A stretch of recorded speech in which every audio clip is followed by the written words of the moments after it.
I'm freaking out. So the head hangs there for about 10, 12 minutes. Finally, the midwife says, "It's almost here. It's time. If your wife gives one more push, he'll arrive." So my wife went, "Yeah." Baby went, I put the TV to mute. And I leapt across the front room. And I caught him. And I was the first person to make contact with our son. He was a little boy out, and he was there in my hands, all warm and new. And it's one of the most overwhelming things you will ever do. And I tell you now, I was in pieces. I was in floods of tears. My wife was crying. The midwife was crying. And your mind just becomes a mush. I mean, to this day, I can't explain why I did, what I did, next. It was so emotional.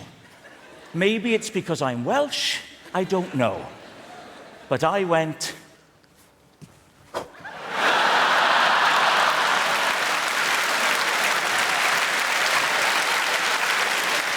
Well, thank God we hadn't cut the cord. He shot back!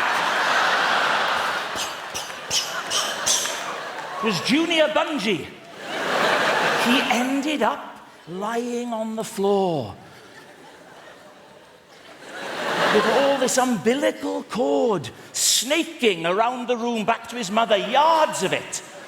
I thought, what the hell do we do now? I needn't have worried. Calm as a cucumber, the midwife walked over to my wife. She put her left foot on my wife's right foot and pressed hard. And just like a Hoover, the cord went... And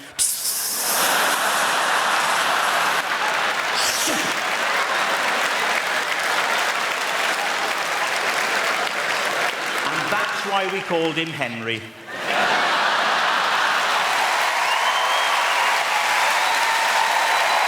People ask me, they say, "Chris, what is it like trying to raise a child when you can't see the child?" It's ups and downs, you know, ups and downs. You just got to go with the flow. Can't prepare yourself, you know. She's 3.5 now. When she was 2.5, if you haven't got kids, by the way, as soon as they get to 2, they're adorable. They just start asking questions. They want to know what everything is. You are their source of information. They want to absorb the world. My daughter, she's 2.5. She's in the bath. I'm knelt there. I'm bathing her. She's like, what's this, Daddy? What's this, Daddy? I don't bloody know, do I? Give it here. Just... You might be 2.5, but you know way more than Daddy at this point, sweetheart. Yeah. "What's this, Daddy? Ice cream?" I was like, "Ice cream?" Big handful of shit, wasn't it? Massive. Not like a little pebble, not like a little arse sweetness. Where did that cut? An impressive quantity for an adult male. I wasn't entirely sure the dog hadn't jumped in and done it when my back was turned, and she just scooped it out. She just slapped it in there in one go.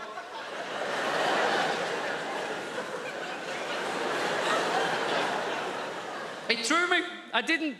Look, right, I obviously didn't see it coming. I didn't even... No. I didn't even smell it coming. This came from underwater. This was a stealth move, right?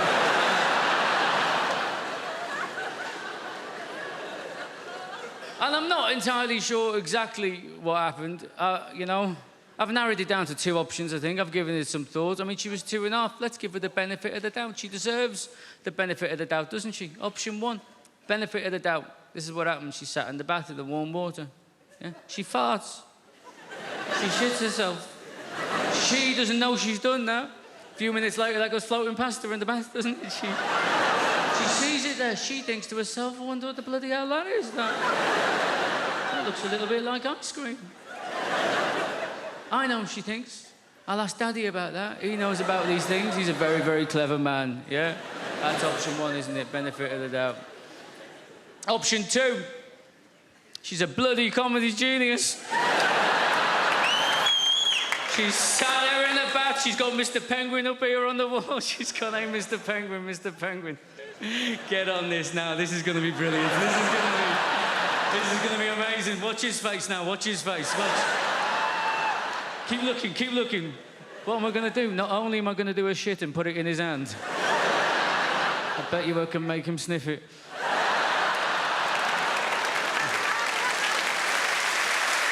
Ice cream, Daddy? Ice cream, huh?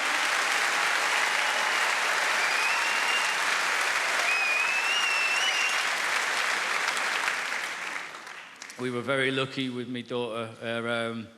They say you got to watch your language around your kids, don't they? That's what they say. We were very lucky. My daughter's first words, apart from hand on heart, apart from mama, dada, baba, all that nonsense, her first words were go away. That's what she said. That's all she said for 3 months. Go away. Go away. She thought it was just one word. Go away. Go away. Why? Because that's what me and my wife said to the dog every time we were trying to feed my daughter. We'd get the food out, wouldn't we? The dog would get up, he'd go on the prowl, having a little look, wouldn't we? We'd be like, go away, go away, go away. She just picked it up. We'd push her in the pram out on the street. She'd be like, go away, go away, go away. Said to my wife, it's a good job we weren't telling that dog to fuck off, innit? Because we just wouldn't be able to take this kid out of the house. Is there a barrister in the room, by the way? Do we have a barrister here? Yeah, so close. Who you are? What's your name, champ? Mark. Mark. And Mark, what do you do? Trainee solicitor. You're a trainee solicitor. Okay, so you don't get to appear in court, do you? No. Oh, man, that's the whole fun of it, though. That would be the gas part, just appearing, just doing the walk in front of the jury. Oh, ladies and gentlemen of the jury. Now, that would be the real gas of it all. You don't get that, do you not? No. Oh. Here, let me find out your instincts, though. Maybe you made the right decision, right? When you get to the end of a jury, right? When you get to the end of a jury, you're walking along, no, and you get to the end, right? And the jury's here. Which way should you turn? Back on yourself. Like this? Yeah. Yeah. See, that's why you wouldn't have made a good barrister. Just that moment there, right? If you're ever in a court, right, and you're ever representing yourself, walking along and blah, blah, blah, blah, blah, blah, blah, your instinct will be to go blah, blah, blah, end of the thing, just go blah, blah, blah, blah, blah, blah, blah, blah, blah, blah. Wrong. This is the way you do it. Blah, blah, blah, blah, blah, blah. But I ask you, when you look into the face of my client there, ask yourself, is he not guilty? That's how you do it, right? You ever been to showbiz, take it for free, right? Anyway, this psychic, this nameless psychic was on recently, this is a completely true story, was on a couple of days before me in a theatre somewhere, right? And died roaring, couldn't do it, genuinely, and to the point that the audience turned. The audience were just looking at her going, you can't do this. You're actually bad at this, right? You can't. And they started taking the mickey. I started going, give me a name, give me a woman's name. Tracy, perfect, Tracy. Let's call her Tracy, right? Tracy. And the audience started going, Tracy, what about my mother? And Tracy would go, is she dead? And they go, no.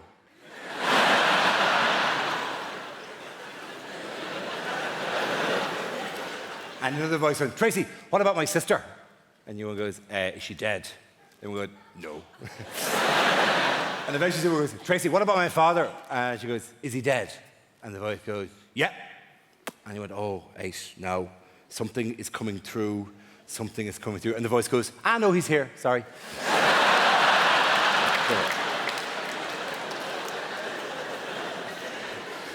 They're glorious, they're fantastic, they're fabulous people. Sorry, we had that chat with Andy, we talked to James Acaster, we talked to Julia there. The one person I really wanted to talk to was, well, actually, was a few, but Melissa from the property shows. Where's that? Hello, how are you? How's yourself? Good to have you here. You do the property shows on BBC Daytime, don't you? I do. You do? Yeah, well, you did. What are you going to do next year? Not so much in the property now, is it? That's a kind of a topical one there, isn't it? Do you know what I mean? Like, I'm just picking, you know? What are you going to do? A show called We're Staying Here? Or, actually, the schools aren't that bad.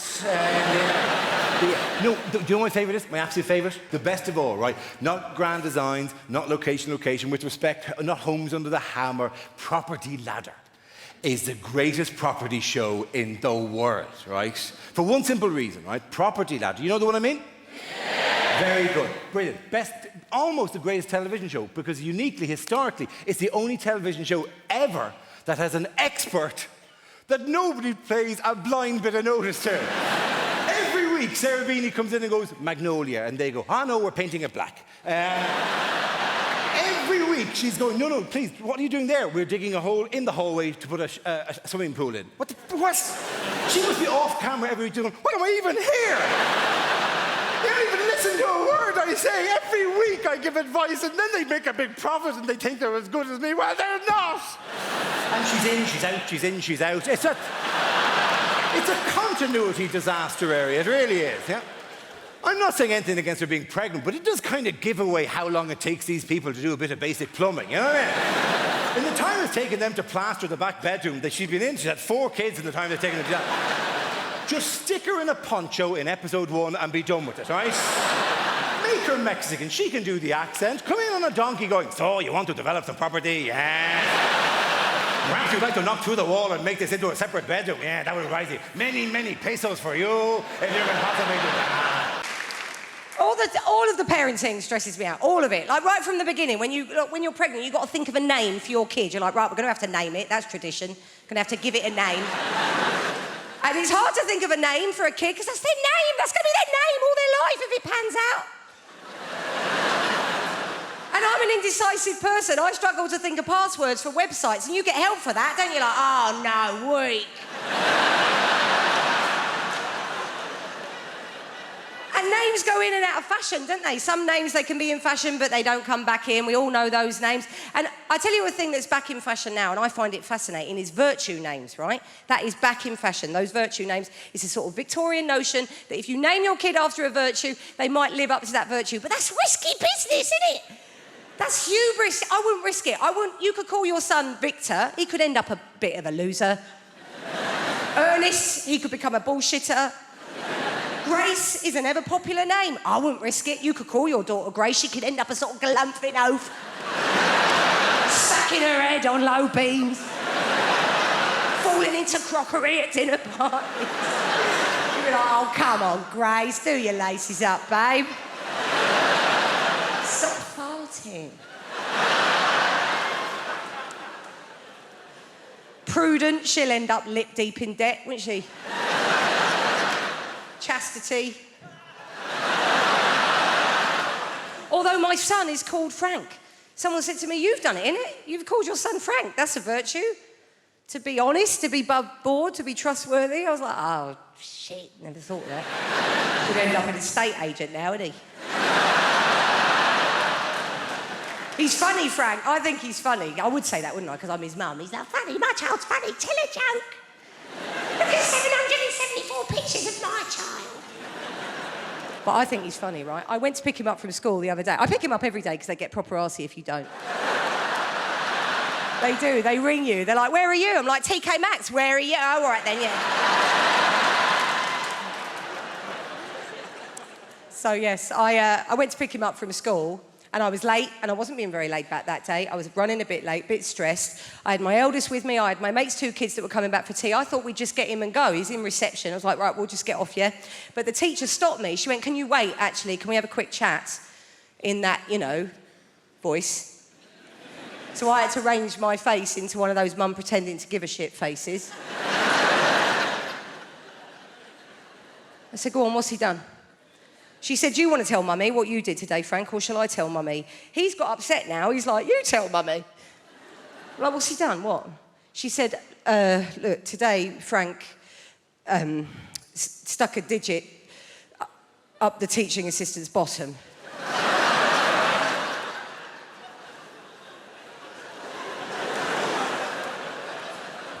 said, oh, well, that's not ideal, is it?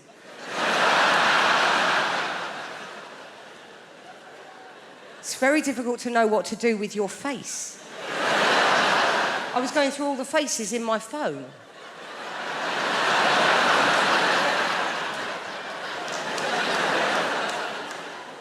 She said, we've talked about bodies, haven't we, Frank? And areas of bodies that we respect. I thought now would be a really bad time to go,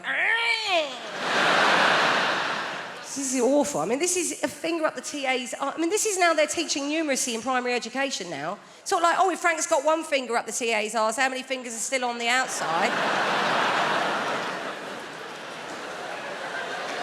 You know, when I found out that I was going to do this gig, I immediately put together a message and I pinged it out on our family WhatsApp group to my husband and my children. Because that is the kind of rock and roll comic I am. And my son, my teenage son, wrote back to me at once, and his message said, "Thug life chose you, brah."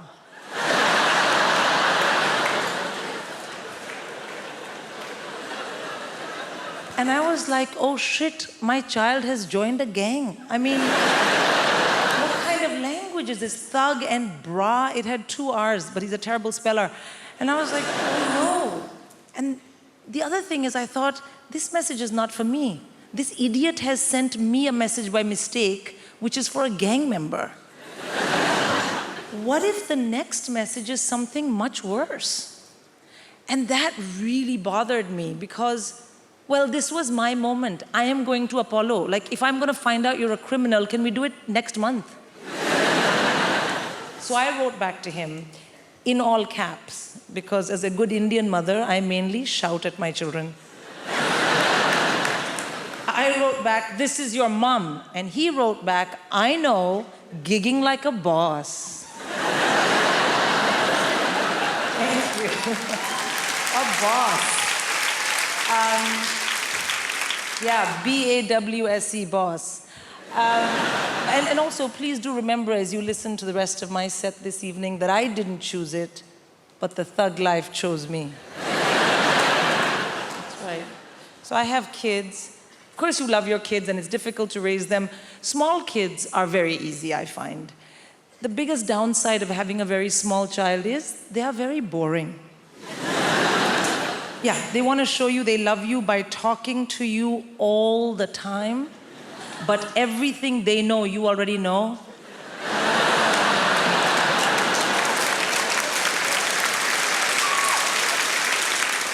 I mean, literally zero value add in any of those conversations. But you do it anyway because they're your kids, you know? And you know what people say, small kids, small problems, big kids, bigger problems. And the reason is that as your kids get older, you have to discipline them properly. And I find this very stressful because I'm born and raised in India. So what I consider robust, healthy, high-quality parental discipline is frowned upon in this part of the world. That's not true. It's illegal. I know because I have checked. And I want to have really well-behaved kids, but that is no use to me if I am in jail. So I have to learn what you guys do here. And the big thing here is teach your kids about action and consequence using a multitude of techniques. So you have something called star chart. You know what star chart is? Yeah, no, let me tell you, sir. Star chart is you find something vaguely not negative that your child possibly might be able to do and then work it into the conversation and give them a star. Thank you for not kicking me in the face today. Here's a star. And then the other one, action and consequence, naughty step. You've been terribly behaved. Kindly go relax on the staircase.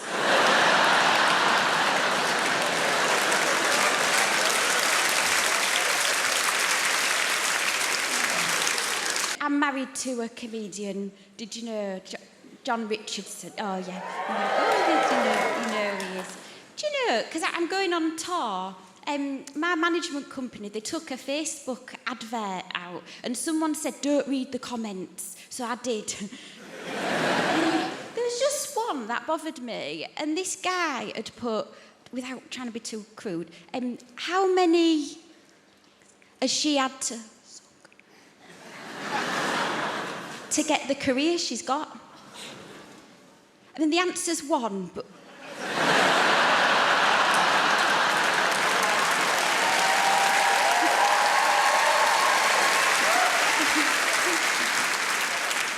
It's weird to applause that, isn't it? It's only weird for my granddad who's watching. That's not... It's weird. You've made that weird for an 87-year-old. Anyway, but the thing, because I don't know if you've noticed, but I've started to do a bit of telly now, and I'm in this weird stage where I'm getting recognised, but I'm not used to it yet.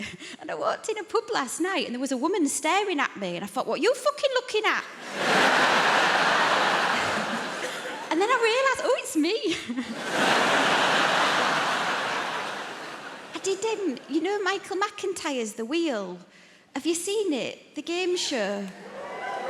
I lost someone £98,000.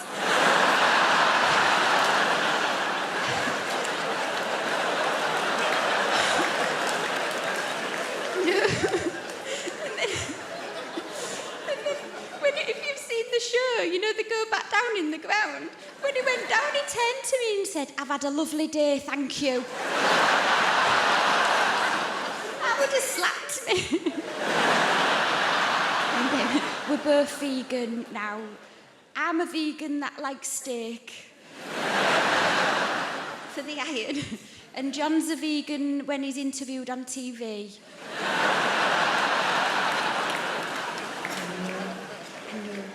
It's a weird life for him, though, you know. I've seen it through his eyes. The situations we're getting... Because he's been on TV 10 years. We went and did this gig, you know, in a school. And then we parked up, and he turned to me and he said, I've got to go. And I was like, oh, all right then, just wait till you get in. He was like, I've got to go now. And he didn't let me get out. He got on the back seat, and luckily we had a bucket because we've been to Seaside. We've got blacked out windows. And I got out, and there was 2 of his fans waiting for him. And they said, we've come all the way from Rotherham to see John. They said, where is he? I said, he's shitting in a bucket in the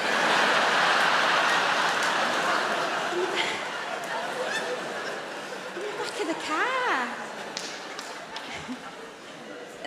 And they said at the same time, we'll wait. But we're both vegan. And then when we go out for a nice meal, I'll order the steak for the iron. And he'll order butternut squash. And then he'll be looking at my steak and he's not listening to what I'm saying. And so what I do right at the end, I go, oh, I can't eat that last bit. Oh, what a waste, like that.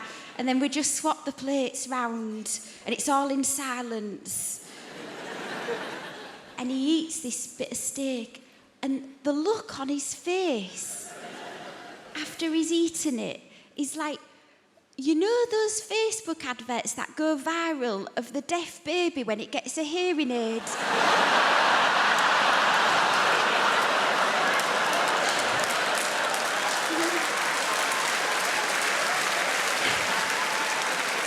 And here's its mother talk. That's what it's like. People ask me all the time, so Rich, how did you end up becoming a comedian? And I always say, why do you say end up, like I made a mistake? It's kind of a polite conversation you have with a tramp. So, fella, how'd you end up in a skip? It's the most fantastic job in the world, right? You make people laugh, you, fella, with all that stress on your face. Look at you, sitting in the front row trying to get the jokes before anyone else. How desperate are you for comedy, my friend? Well, you people, bricks put... Oh, I'm sorry. What? I wasn't expecting a response. Do you work? I'm a student. A student, all right. No more questions, Your Honor. It's very easy. No heavy lifting. Yeah? Why don't you think about being a comedian? What are you studying? History. History. That goes back a long time, doesn't it? Why don't you try American history? A couple 100 years. Boom, you're done. Listen, here's the thing, all right? You just say intelligent things stupidly. That's all there is to being a comedian. Or maybe it's stupid things intelligently. It's not rocket surgery. I'll tell you that right now.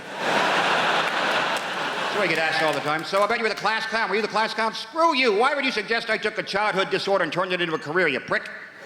No one ever says to a hooker, were you the class whore? I bet you were the class whore, weren't you? Let the mystery be. I love watching Brits snap. That is the greatest thing in the world. When a Brit snaps, you don't even know they've snapped. It's not like Americans who take out 8 or 9 people with a high-powered rifle because they're social animals. Brits snap and you go, 2 hours later thinking, I think that guy snapped while I was talking to him. At that point where he crushed the pint glass with his hand, he was a bit pissed off.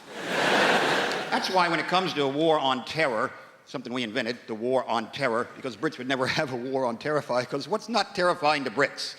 Everything. They just don't show it, right? Brit, you've had giants plucking your daughters out of villages a couple thousand years ago. Look that one up, history boy. It's true. So the basic British reaction to anything terrifying is this.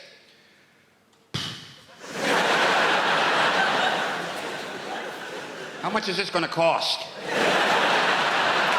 You can't really terrify. That's why I'm pretty sure the war, the whole terrorism thing, I think the terrorists have just kind of given up on Britain, because what can they possibly do, right? Listen, I would never compare the scopes of tragedy of, say, the World Trade Center to the bombs that blew up in London, but the reaction is completely different, right? America still has this entire culture of fear about terrorism.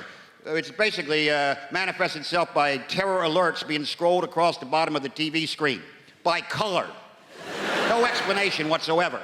Just today's terror alert is orange. Now back to our show. What the hell was that? What does that mean? Orange, that's hunting accidents, roadworks, right? That's not good. It means be very, very aware of terror. So dwell on it now and then. Whereas in Britain, they blow up the buses in London, next day people are back at the bus stop waiting for the bus, right? And complaining about it because they're Brits. Bus is late. I mean, it's late. The one yesterday blew up. Yeah, well, that was yesterday. Today's today. I live in the present and the bus is late. That's why when you watch a Brit snap, right, you got to get really close to them. They'll pick a high street and just corkscrew for a while. That's...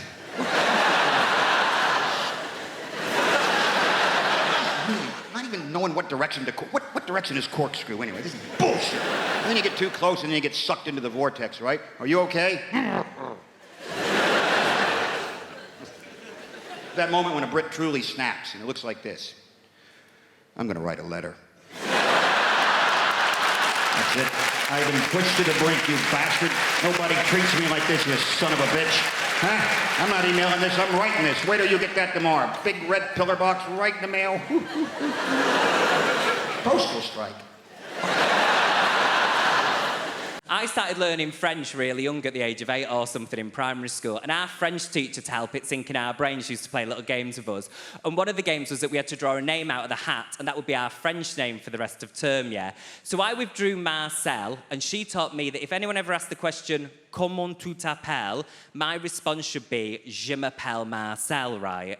Now, I got all the way to degree level and 2 trips to Paris with that knowledge, and no one ever corrected me.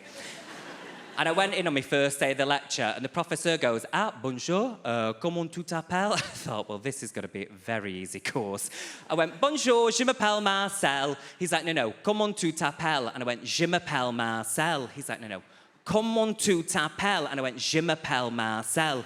He's like, no, comment tu t'appelles? I went, je m'appelle Marcel. He's like, no, comment tu t'appelles? I was like, je m'appelle Marcel. He's like, no, comment tu t'appelles? Je m'appelle Marcel. He's like, no, comment tu t'appelles? Je m'appelle Marcel. He's like, no, comment tu t'appelles? And I went, what is wrong with you? You said you were French. I went, je m'appelle Marcel. He's like, no, comment tu t'appelles? What is your name? I was like, je m'appelle Marcel. My name is Stephen.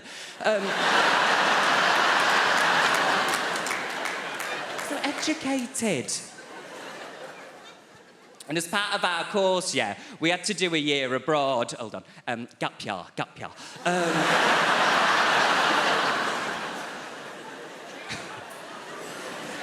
We did, Jimmy. We had to do a year abroad, right? So I moved to the south of France for a year, and I'm dating myself with this reference, I do know. But I thought it would be like a Hilary Duff film, right? Do you know where I'd like move to the south of France, get a job in a little boulangerie, fall in love, move into the guy's chateau and never have to come and perform in Hammersmith? Do you know what I mean? And me and my friends all had a bit of a dream. Like my friend Kate, she's married to a guy now called Florent and lives in Nice. That was my dream, bitch. My friend Sam got with a guy while we were there, and his name was Nicolas. And I even got with a guy while we were there for one term, and his name was Kevin. It wasn't even Kevin. I went all the way to the south of France and found the only guy from Stockport. Just call me Sally Webster. And the thing I hated the most about doing that year abroad was I don't like flying. Give me a cheer if you like flying. Give me a cheer if you don't like it. Yeah, all the ones sat in the sky. I really hate it, yeah, because everyone's like it's the safest form of transport, but that's not true, is it? Because speak to someone that's been in a crash. And that is valid. That is really valid. And I've had to find my way of getting round it. You need hints, tricks, don't you? So my therapist said you just need to sit on the plane doing this. I get thrown off the plane if I do that, Julie. And the way I've been trying to get round it, hear me out, you're going to think I'm mad, right?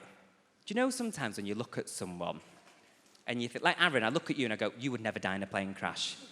You've got that kind of face, you know, it's like, you're not going to go that way. Whereas some people, they've got that face where it's like, have you already been in one?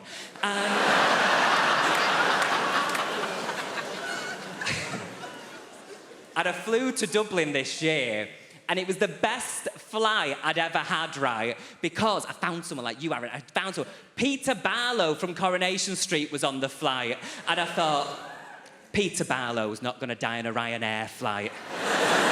He's already been through too much.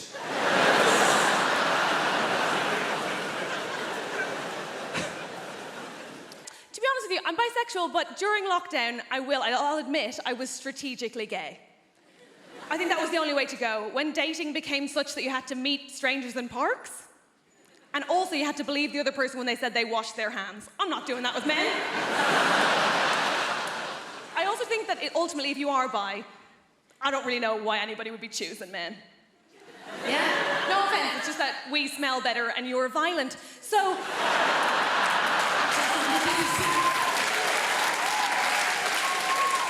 The men who don't laugh at that unnerve me most. Yeah, okay. Good lad, join in. Okay. There are good things about being broken up with. I think one of my favourite things is that I had to get my house sorted, so I got a bunch of DIY done. I think DIY is amazing. DIY, in particular, there's one silver lining, and that is that DIY reminded me of something I had long forgotten the point of, which is, of course, men. You're amazing, aren't you? Specifically, I'm a fan of a subgenre of men. They're called handymen. Do we know these guys? Oh my God, they're wizards. I love them. They do magic. I adore them. You're not sold. That's okay. I had one lad in one day, had a bunch of photos and art on the floor, left, came back, on the wall. Oh, I'm sorry, these guys are defying gravity and you're not impressed by that? Incredible. I'm obsessed with them. I love them. I also had one day where I had two men in, I know, very exciting, and I had a bookcase, right, that needed bolting to the wall. I said, can you bolt that to the wall? They said, yeah, of course we can. I said, cool. Just so you know, even if you bolt it to the wall, the floor is uneven, so it will wobble. They said, no, don't worry about that, sure, we'll just get some extra wood and pop it under it. What? I said, don't worry about that, sure, we'll just get some MDF and pop it under it. What is this witchcraft? Here's the thing, Apollo. They did. I was like, I will suck you both off. Obviously, I had to think about it afterwards because head was my first reaction, only my first reaction, I think a normal one. My second one was, of course, to wonder how I am a woman in her 30s who doesn't know how to do any DIY. And I think the obvious answer there is that men are keeping it a secret to remain relevant. And that's not on me, right? But I do know some women can do DIY. I date soft butches, I'm aware. But genuinely, I mainly know because a woman came to my house from British Gas, very modern, and she fixed my boiler, right? And after she was done, she said, okay, that's all done, all sorted. Just before it works, you will need to bleed the radiators. I said, what? She said, oh, for that to work, you're just gonna need to bleed the radiators. I said, the butch one left. What are you saying? Sorry? Can't really hear you behind all of my hair. What's happening? She goes, do you want me to show you how to do that? I said, is that allowed? Women in the room, look at me. Come here to me now, focus, right? Did you know that that is just turning a key and waiting for liquid? It is basic hand job stuff, and no one will tell you.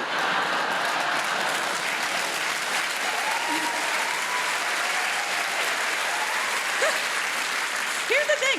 Every man in my life has acted like that as a state secret, right? This man's furious, I'm telling you.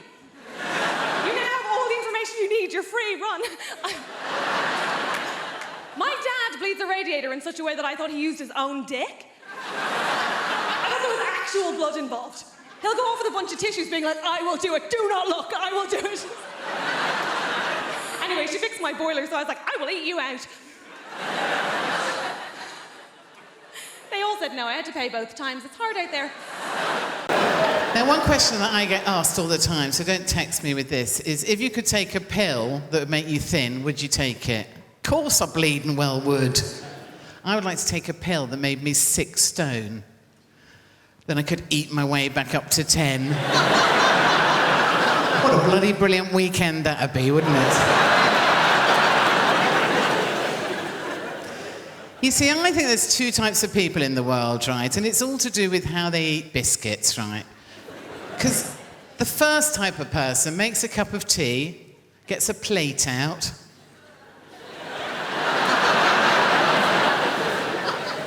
opens the packet of biscuits, takes 1 biscuit out, puts it on the plate, and eats it very daintily off the plate. Folds the packet back up, bit of sellotape over the top to keep it fresh for next month. Now, those sort of people should be executed, shouldn't they? Because the rest of us get a packet out, eat the whole fucking lot without taking the cover off, do we, really? And consequently end up looking like me. Because I've always had a weight problem. You know, when I was a teenager, I remember going to see the careers mistress, and she said, what do you want to do? I said, well, I'd like to be a nurse or get married. She went, better be a nurse then.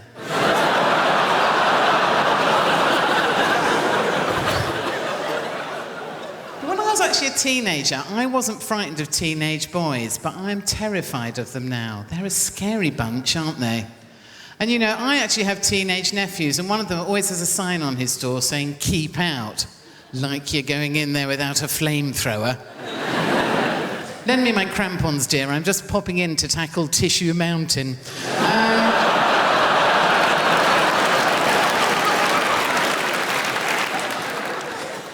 And of course, the worst thing I think you can do with teenagers is try and kind of get down and speak their language. They hate that, don't they? Which is why I quite like doing it. And I actually found this out to my cost last year, right? Because I went around for months going to people, would you look at that minger over there? That is a minger and a half, that is, isn't it? And I found out that this was actually wrong. To my cost, outside my local parks, there were 2 teenage boys. I went, lads, look at that minger. What a blinking minger that is. And they went, oh, for Christ's sake, it's Minger. And that's our mum. So, you know... Do we have many politically active people in tonight? 1. Well done, sir.